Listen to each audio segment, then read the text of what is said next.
Hello, everyone, and welcome back to Upwork tip number 5. Today, we're going to go through submitting a proposal, some of the tidbits of information that you can find to make your proposal a little bit more personal when submitting a proposal for a client. Looking over the job description will give you an awful lot of information. Now, granted, Upwork will not give you the client's name until after they have connected with you and invited you for an interview where you have their name.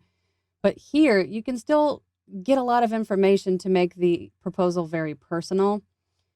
For instance, you can see here they're in the United States, they're in New York City, so you can see the time difference in when you're submitting your proposal. Their payment method is verified. They've had an awful lot of jobs posted. Right now, they have 3 current open jobs. They've spent quite a bit of money on Upwork.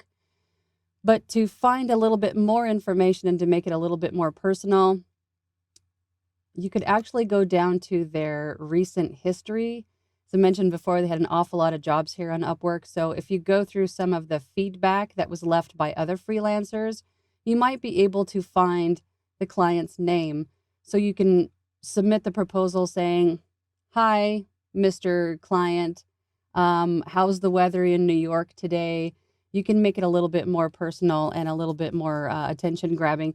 Unfortunately, a lot of Upwork freelancers will just copy and paste a general proposal body. Don't do that. Make it personal. Take the time. It will make so much of a difference to catch the client's attention and possibly win you the job. That's it for today, and we'll see you on the next one.